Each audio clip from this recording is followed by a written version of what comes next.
Welcome to Inspiration and Transformation from the Banks of the Ganga with Sadhvi Bhagawati Saraswati, an American sannyasi living at the Parmarth Niketan Ashram in Rishikesh, India. Sadhvi is president of the Divine Shakti Foundation, a charitable organization bringing education, vocational training, upliftment, and empowerment programs to women and children. Sadhvi is also Secretary General of the Global Interfaith Wash Alliance and Director of the world-famous International Yoga Festival. Join the musings of an American sannyasi as Sadhvi shares the wisdom and teachings of her guru, His Holiness Pujya Swami Chidanand Saraswatiji. Welcome everyone to Inspiration and Transformation from the holy banks of the sacred Ganga River in the land of Rishikesh, India.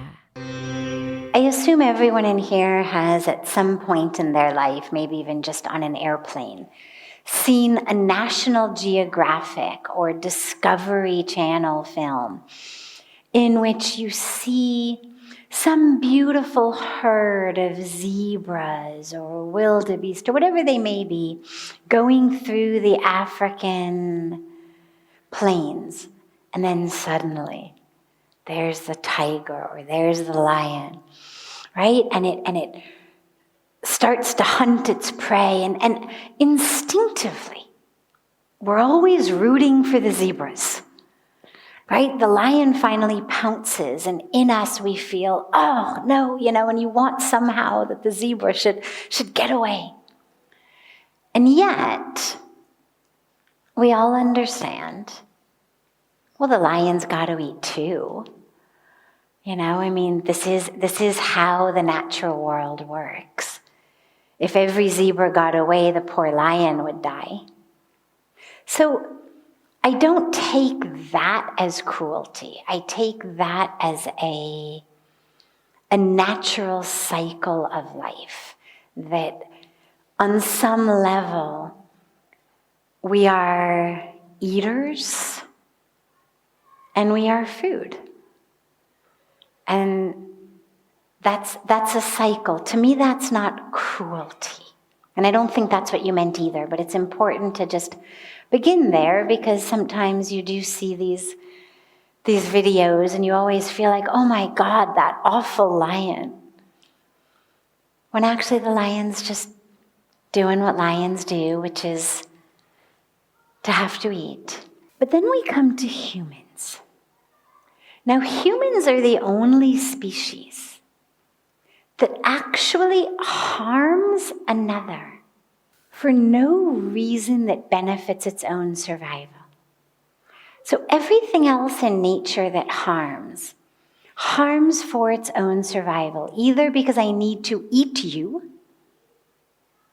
or because you are threatening me in some way. So if you go hiking and you accidentally happen to walk between a mama bear and her bear cub, you might find yourself getting attacked. Not because the bear is cruel, but because you've triggered a protective response in that mama bear to protect her cub.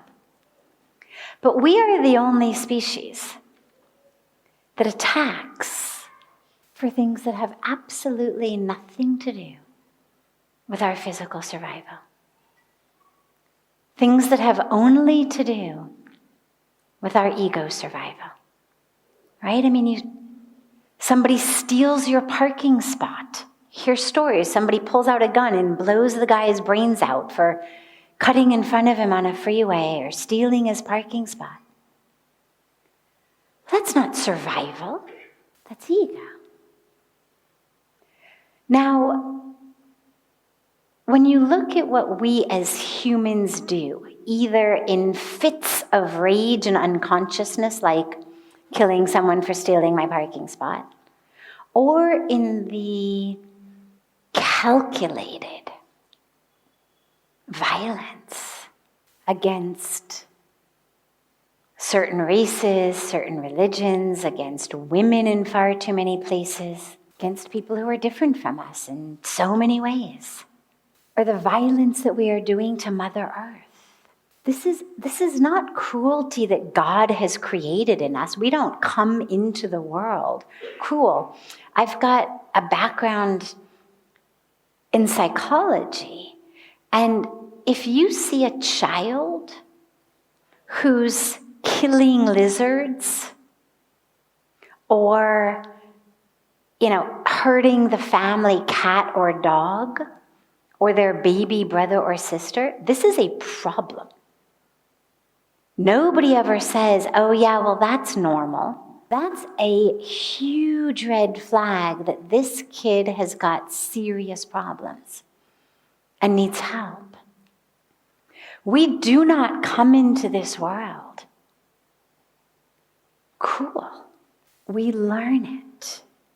We learn it because the only mistake that God might have made, if we allow ourselves for a moment to think that it's not all perfect, I do believe it's all perfect, but just for a moment, the only mistake that we could say that God maybe made was this whole free will business. Maybe God thought that we were going to handle free will much better than we have. But we've been created with this thing called free will. And in free will, we make choices. We make decisions. And we can make them rooted in truth, in love, in compassion.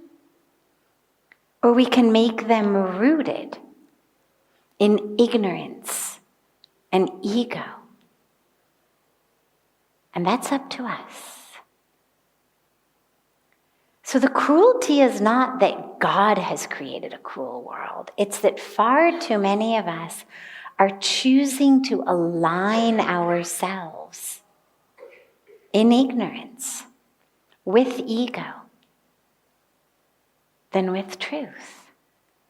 And hence you get cruelty. Because if I've aligned myself with this false self, just the physical body and how much money it makes and what its role in society is, how high it is on the ladder, corporate ladder, social ladder, whatever it may be. Well, then I'm going to do whatever I need to do to have the most money, to be as high as I can on the ladder, to push others away. If I align with my ego, then a threat to the ego becomes survival. In the same way that the mama bear harms you in the protection of her child. If I align myself with my ego and you hurt my ego, well, that's when I start thinking things like, I'll show you. I'm going to get my revenge. We'll see who you think you are. Because, see, my ego has then become as precious as the mama bear's child. My ego has become then my survival. It is me. Its survival is my survival. And hence we become cruel. We also become miserable, by the way. People who are cruel are also by nature miserable. And so it's not just that we bring cruelty onto the world. It's that we live in misery. Because when we align with false self, it's like if you keep eating junk food, eventually you are going to get sick. You're not going to feel well. As you lie down to go to sleep, as you wake up in the morning, the body is going to be like, oh my God, what have I put in it? Tongue may have loved it while it was going in, but it's wreaking havoc on your body. And in the same way, the more we fill ourselves with junk thoughts and junk values and junk goals, the sicker we become in our hearts. And again, we may not notice it as we're moving through our day, bringing cruelty and negativity and competition and whatnot to everyone. But at the end of the day, when we lie down to go to sleep, when we wake up in the morning, you feel it. You feel that misery in the heart, like you feel it in the stomach from the junk food. So it's up to us. Do we want to keep aligning ourselves, filling ourselves with junk that make us sick in the heart? That make us go against the truth of who we are and become cruel to others who are ourselves? Or do we want to align ourselves with healthy values, healthy decisions, spiritually healthy, emotionally healthy? And those then end up not only making us feel much better, giving us the joy that we're looking for, the peace we're looking for, but we then become assets to Mother Earth rather than viruses to Mother Earth. But it's not God's fault, unless you consider that this gift of free will was perhaps not so smart. You know, it's like parents give their kids something sometimes that they think the kid is old enough to know what to do with, and then they discover the child is not, and so they confiscate it. I wonder sometimes why God doesn't just confiscate this free will thing. But I think it's because the whole point is that we need to use our free will to wake up to the truth. That's the whole point. But it's not God's fault. It's our fault for aligning ourselves with ignorance. And so we become cruel. This is why we need more satsang, more spiritual practice, more meditation, more prayer, more karma yoga and bhakti yoga and jnana yoga. It's why we need more love. Because it feels so good. It feels so much better to hug someone than to hurt them. Not just in the mind that says, oh, this is the right thing and that's the wrong thing, but if you just think back on your life, times that we've all been cruel to another, even on a minor level, it feels horrible. Especially in retrospect. And then you think about those times that you've been loving to another, and it feels so good. So we have to all choose love. When we choose love, we find it inside, we find the joy inside, and we stop this pandemic of cruelty and violence. You're listening to OTR-FM, part of the IOM radio network.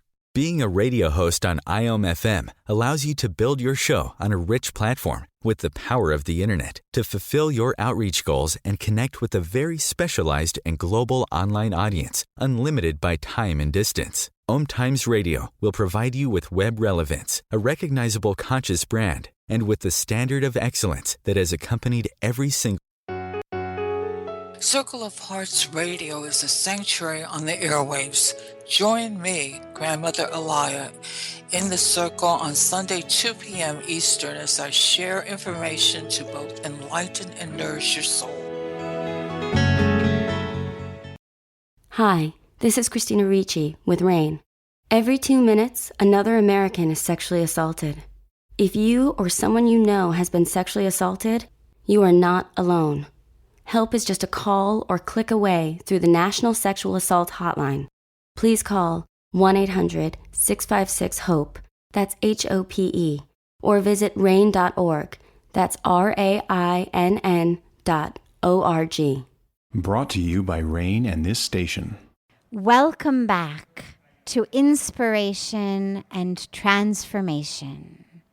I'm so glad to have you all back here with me. Moksha is that which is used to refer to liberation, freedom. People talk about moksha as the end of this cycle of birth and death. According to the Hindu tradition of Sanatana Dharma, we have a cycle of birth and death. We keep taking birth because we've got a karmic bank account that has to be expended. Unfortunately, it's not like a normal bank account where if I've got, say I'm in the minus of $10 and then I put in $15, now I'm in the plus of $5, where they cancel each other out. In our karmic bank account, you've got to keep coming back in order to work through both the plus and the minus. So if I've got minus 10, I'm going to have to come back to deal with that. If I've got plus 15, I'll come back and deal with that. They don't cancel each other out. So the teaching is that whatever we are doing, karma, action. Karma means action. And that every action has a result. Not unlike Newton's laws of physics, that every action has an equal and opposite reaction. So the difference with karma is it's somewhat deeper because it's not immediate. It's not necessarily exactly opposite, but rather each action has a result, a fruit. If you plant a seed, you're going to get a tree or a flower. Whatever I'm doing, there's going to be an energetic repercussion. That energetic repercussion makes us have to keep coming back, lifetime after lifetime, in what we talk about as this wheel of samsara, right? This never-ending cycle of birth and death and birth and death. Okay. So then the question becomes, so what to do? Like, how do you actually become free? So that's what a huge portion of the Bhagavad Gita, which you could think of as kind of the core scripture of Hinduism. It's only 700 verses, but it's said that the Upanishads are the essence of the Vedas. So the Vedas are mammoth. The Upanishads are said to be the essence of the Vedas. It's where the word Vedant comes in, the end of the Vedas, the distillation of the Vedas, crystallization of the Vedas. And the Bhagavad Gita is said to be the quintessential scripture, the core scripture, the essence of the essence in 700 verses. So in that, we get taught how to perform actions in such a way that we end up free, so that we're not accruing any bank account, neither positive nor negative. Because, of course, otherwise you're stuck. You do something bad, and you get bad karma. You do something good, you get good karma. But either way, you're bound to this bank account. You've got to come back. You've got to spend that karmic bank account or earn for the karmic bank account. Moksha is that which happens when your bank account is zero. When you've actually worked through all of your karma. Now, traditionally, people tend to think of it as something that happens after they die. So they talk about attaining a moksha after they die. But that's not actually how it works, because unless you attained it here while you were living, after you die, you're just going to have to keep coming back in a new body to keep working through it. It's like if you don't learn long division, you're going to have to keep doing 5th grade. You know, they may love you, you may be a great person, but you've got to know how to do long division in order to move on to 6th grade. So moksha is this liberation from the cycle of birth and death. Ultimate freedom, meaning I don't actually have to take another birth. Once I die, I will just merge into the divine, the drop merging into the ocean. No more births have to be taken, no more bodies have to be taken, no more anything. The dilemma is, as I said, it doesn't happen after birth unless it happens in life. And in life we get what we speak about as jiva mukti. Jiva mukti is a term that means literally freedom in the body, freedom while living. Mukti is freedom, jiva is this life, this being. In this being, in this body, in this life, how I can have freedom. And that's where we get into really the depth of it, because if it were just something that we got after we die, well, then that would mean that my body was the problem. I mean, if I just get free of my body and then I've got moksha, then it means the body was the dilemma. The body was what kept me stuck. But it's not the body. Nobody ever was stuck because of their elbow or their knee or their hip bone. I mean, these are not problems for us. They're not keeping us stuck in a cycle of birth and death and rebirth. It's the mind. It's not the body. When the mind is in a good place, and if you think about this, you'll realize that you've experienced this in life. You could be in a fantastic physical situation. Body is healthy, maybe you're in some beautiful resort somewhere. I mean, everything is just exactly conducive to joy, to peace, to ecstasy, minus the pills. And yet, you're angry. You're upset about something. You're frustrated, you're depressed, you're miserable. You spend that vacation just getting drunk, because even healthy body, beautiful environment, no problems outside, the mind creates so many problems. And of course we can't escape the mind. It's part of that inescapable part of our baggage whenever we travel. It has to come with us. Whatever else you leave behind, the mind is with you. So the mind is actually the problem. So real moksha is actually freedom from the games of the mind. Because when the mind is set, and if you think back to your life, you can probably think of some examples of this where maybe outside was not so perfect. Maybe your physical body wasn't necessarily in tip-top shape. Maybe things were happening in the world around that were challenging. But your mind was at peace. Your mind was anchored and grounded.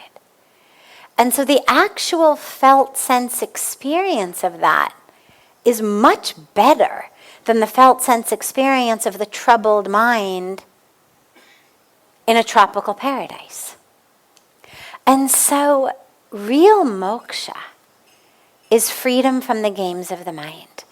Freedom from illusion, ignorance, false identification, jealousy, judgment, competition,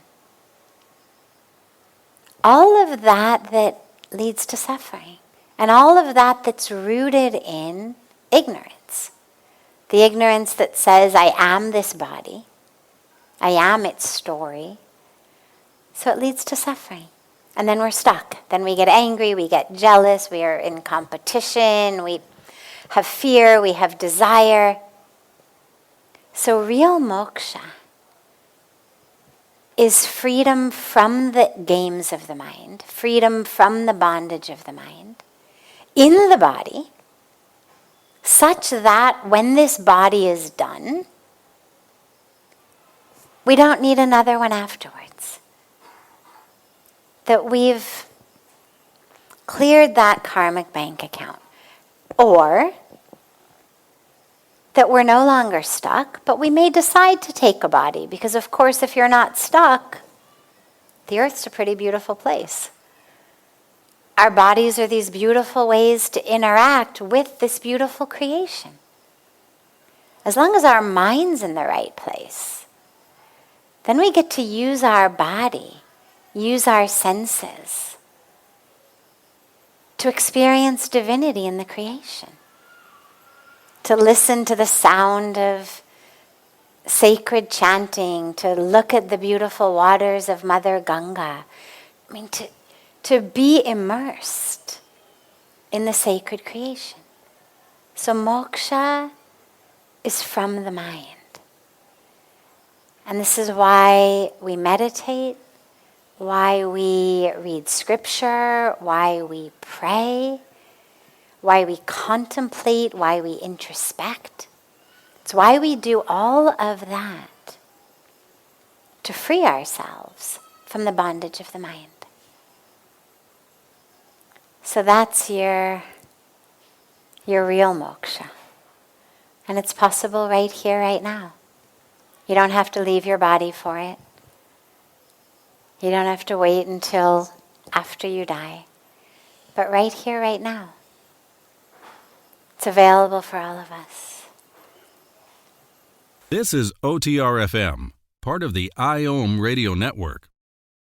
Om Times Magazine is one of the leading online content providers of positivity, wellness, and personal empowerment. A philanthropic organization, their net proceeds are funneled to support worldwide charity initiatives via Humanity Healing International. Through their commitment to creating community and providing conscious content, they aspire to uplift humanity on a global scale. Om Times, co-creating a more conscious lifestyle.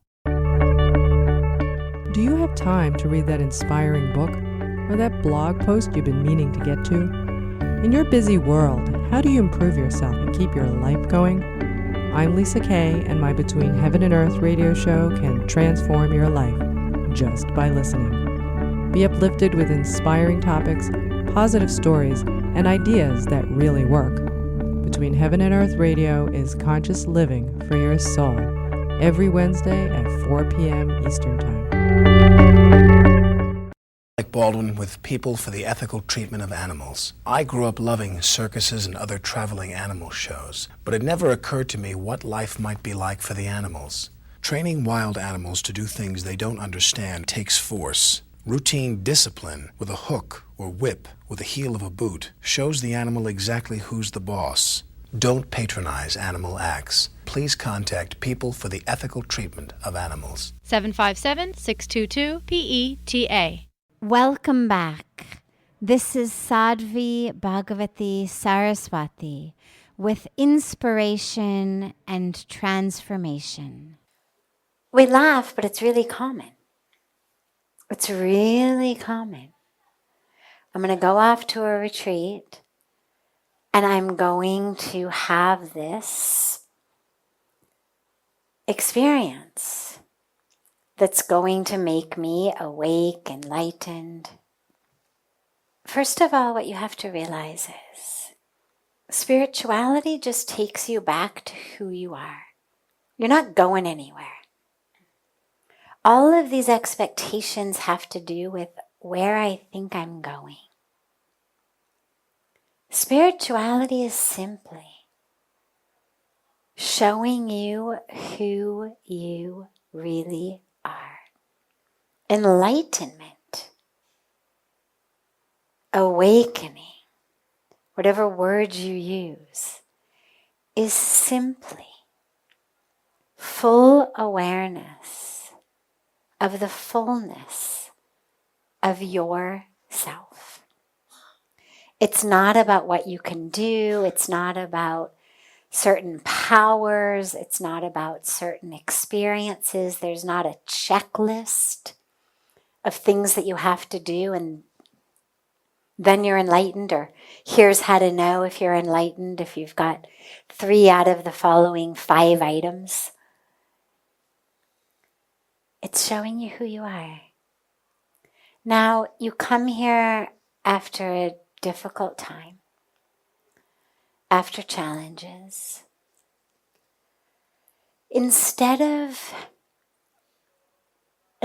holding a goal of enlightenment, which sounds like it's something very different than what I am right now.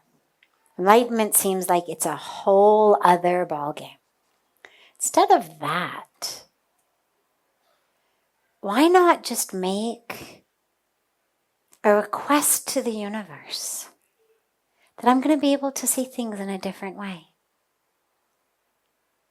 That I'm going to see myself, understand myself, connect with myself in a whole new way. Because ultimately, whatever you have here comes home with you.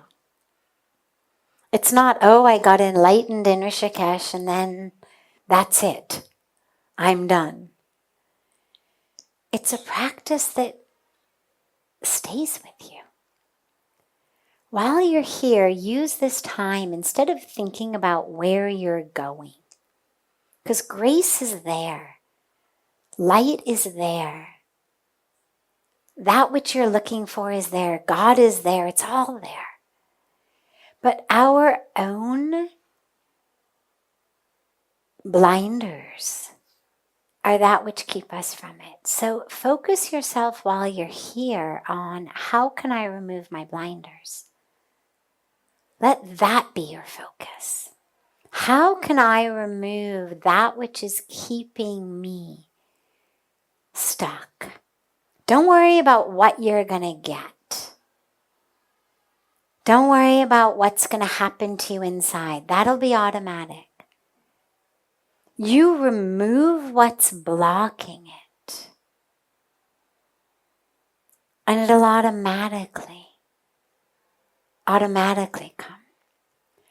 Use these days to look at internal anger, grudges, pain, regret, resentment, unfulfilled expectations, disappointment. Look at all of those and let go of them one by one into the sacred fire, into the waters of Mother Ganga. If you can let go of those, that's what keeps you from actually living in the joy and the peace and the light that you're looking for. It's not that we need to bring it in from outside somewhere.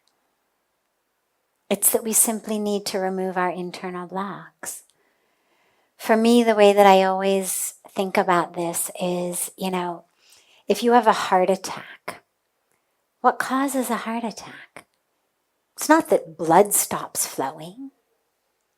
It's that your blood vessel is so stuck, so full of junk. Call it plaque, right? The stuff that builds up on your blood vessels, cholesterol and whatnot. Blood is there, but your blood vessel gets so clogged that the blood can't flow and you have a heart attack.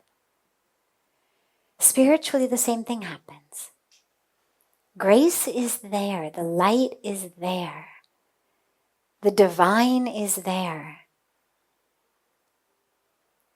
But we are so clogged up inside by our own ways of looking at things. My life is ruined. This was a waste. I was betrayed. This wasn't fair. I got cheated. I got harmed. This wasn't fair. Everything's lost. I'll never be able to do this or be this. We've got all these stories. If only this hadn't happened, or if only this had happened, if only I had done this.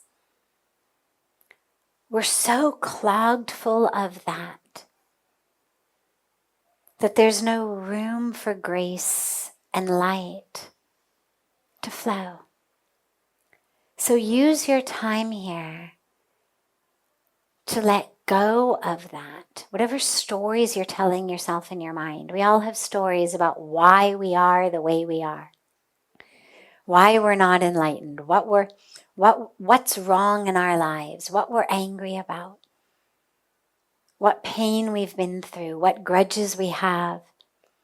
What expectations should have been fulfilled but aren't.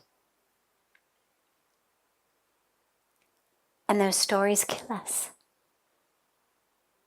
They define our entire lives and kill us.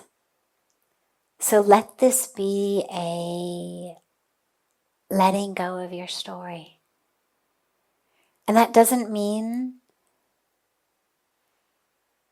that it doesn't hurt. I know it hurts.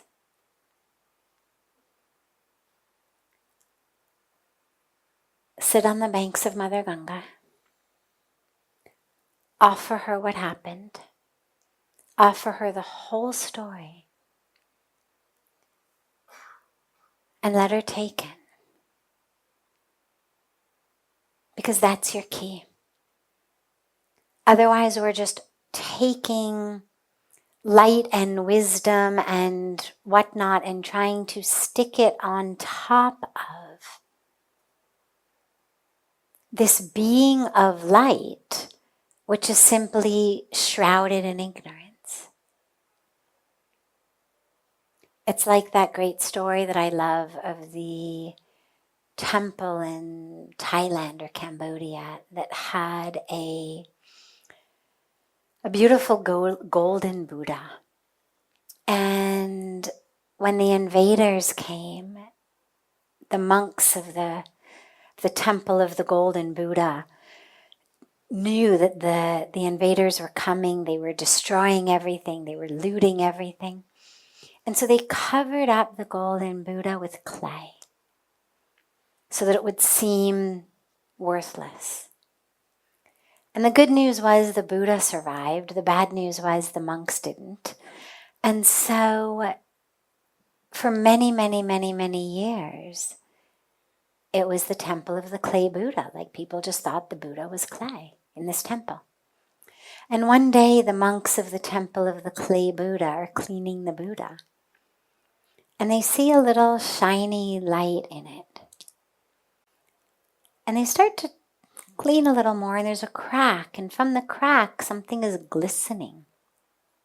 And so ever so slowly and carefully, they see what it is, and they discover there's gold inside. And they re-unearth the golden Buddha. And what I love about that story is it's a beautiful metaphor for us. We are golden on the inside. We are light on the inside. We are conscious on the inside. We are divine on the inside. But we're covered up with clay, ignorance, ego, stories, regrets, grudges, all of this stuff. But then what we do is we go out looking for gold. We look to try to coat the clay with gold. We're going to make this Buddha gold. And so we go out looking for clay looking for gold. To us, what that means is I'm going to go out and I'm going to somehow through this course or this job or that job or this relationship or that whatever may be my path, I'm going to find divinity, beauty, light, consciousness. But as long as you're covered with that clay, all you're doing is sticking stuff on top of the clay. It doesn't work. But that's the bad news. But the good news is that actually that which you're looking for, that light, that perfection, that purity, that love, that truth, all of that is actually who you are. But it's just gotten covered up. So the goal is to remove the clay. So while you're here, do that. It's a perfect place. Perfect place as you sit in yagna in the morning or the evening or both. Just as you offer the yahuti, offer every bit of that clay, every story, every grudge, every unfulfilled expectation, everything that is defining you. Offer it into the fire. When you sit on the banks of Mother Ganga, just keep taking her water in your hands, and into that water, offer the anger, offer the grudge, offer it all. Then offer the water back to Mother Ganga. And what you'll find is as you clear these things, that light starts to shine. But it's not a light of, I got something. It's a light of, I'm here. I see myself. I've unearthed myself. You don't need to be changed. You don't need to be different. You just need to see yourself. So we need to unearth her. She's been buried under pain and struggles and identification and stories around the pain and struggles. So we just have to unearth her. Okay? This is OTR-FM, part of the IOM radio network. Om Times Magazine is one of the leading online content providers of positivity, wellness, and personal empowerment. A philanthropic organization, their net proceeds are funneled to support worldwide charity initiatives via Humanity Healing International. Through their commitment to creating community and providing conscious content, they aspire to uplift humanity on a global scale. Om Times, co-creating a more conscious lifestyle. Do you have time to read that inspiring book or that blog post you've been meaning to get to? In your busy world, how do you improve yourself and keep your life going?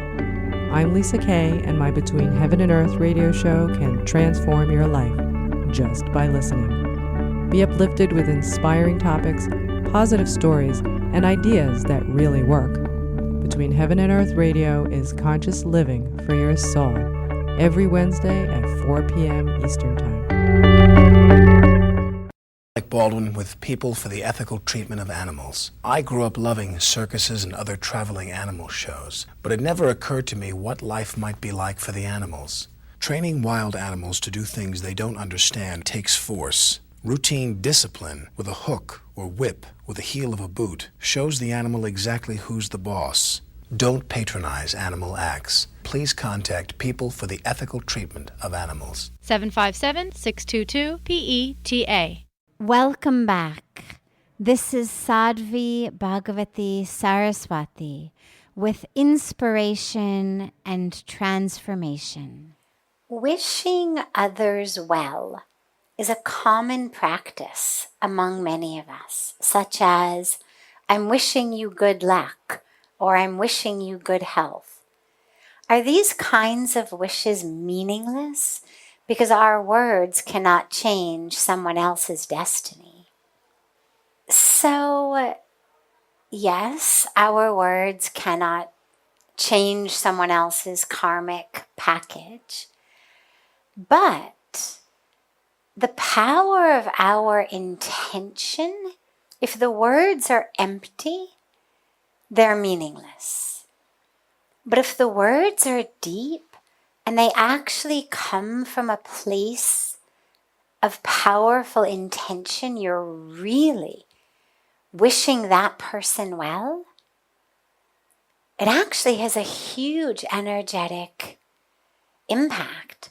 There's lots of research. Those of you who have been coming to or watching Satsang for a while, or who know me, know that I'm a scientist at heart, and I love where science and spirituality overlap.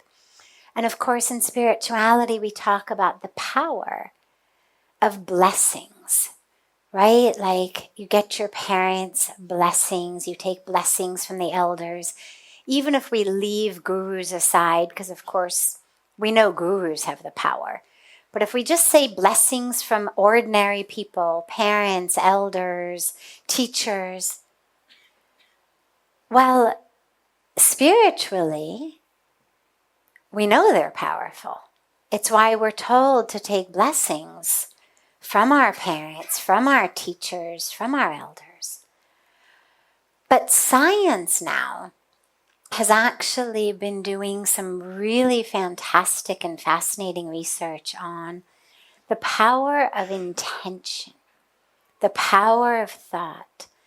And what we now know is that my thoughts have the power to change not only what happens in my own body, that's a given, but they actually have the power to change things like the rate at which, the speed at which a plant grows in a laboratory across the country.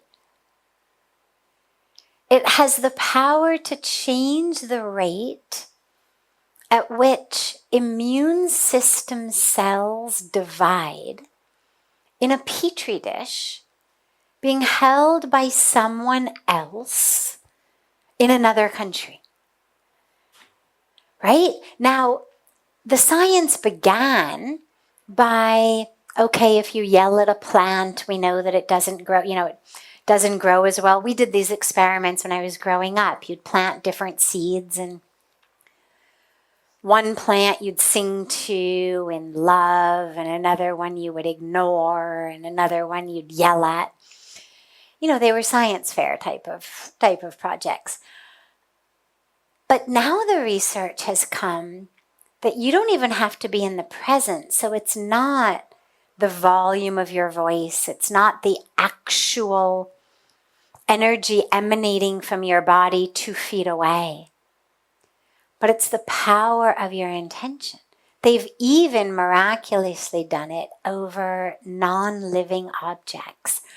There's a thing called a random number generator that just randomly gives out either zeros or ones.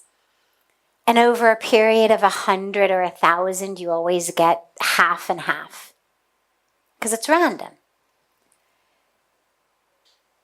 The power of thought, if they've got people powerfully intending either a 0 or a 1, it can actually move the percentage of zeros or ones that random number generator spits out. Yeah, wow. So this type of research really excites me because spiritually we know the power of thought. Spiritually in our scriptures we speak so frequently about the idea of what in Hindi is Jaise drishti vaise shishti. And it means as is the vision, so is the creation. As is my thought, so is the creation. But now science is right there backing it up. So if you really wish someone well, not in just a shallow way, but you actually are connecting deeply. Because it's not just if I randomly in my brain that's going 1,000,000 miles an hour and is in 1,000,000 places think about zeros or ones. That's not going to have an impact. In the research, the people have to first enter what we would call a meditative experience, they have to deeply connect with that power within, with that sense within that we are not separate. So they do these very basic centering, grounding, breathing exercises just to get people grounded and anchored. So if you are prepared to really drop deep, anchor yourself, still yourself, and spend a few minutes really intending something for someone else, it actually has an impact. Power of prayer. There's lots of research. Makes no sense to scientists. How does it work? But it works. We know that people who are being prayed for do better. There's a power in that. There's a power in intention. And especially the more people who are intending together in alignment with each other makes it even stronger. So yeah, keep wishing each other well, because the other beautiful benefit of it actually is that not only does it benefit the person you're praying for, but the people who do this, so the subjects or participants of the scientific studies, themselves during the course of this intention experiment, they became more peaceful, more joyful, healthier. The actual act of praying for another, intending another to do well, benefits us. It's like the Buddhist meditation practice of loving kindness. May he or she be healthy, be safe, be peaceful. Not only does that benefit the one I'm praying for, but a practice of loving kindness to others benefits me. So do not stop wishing each other well. It's definitely not empty. It's very full. The only thing that matters is you've got to be sincere about it, which of course is the teaching for pretty much anything that matters in life. If you're going to do it half-heartedly, you're going to do it not really, don't bother. Who are you kidding? What are you achieving? But if you do it really, deeply, sincerely, that impact is profound on you and also on the world. We're much more powerful than we realize, especially our minds, our thoughts, our prayers, our intentions, much more powerful. We waste them waiting for people to like something we posted on Facebook, right? I mean, how much of that power is like, oh, I hope people have liked it. I hope people comment. But if we actually took that power of intention and prayer beyond our social media feed, beyond who is going to call us, into really, really wishing each other well on every level, wishing our world well on every level, we would heal individually and we'd heal collectively. This brings to a close this hour of inspiration and transformation. Thank you so much for joining me. I'm so glad to be together with you all each week, and I look forward to being together again next Thursday, same time, on Om Times Radio.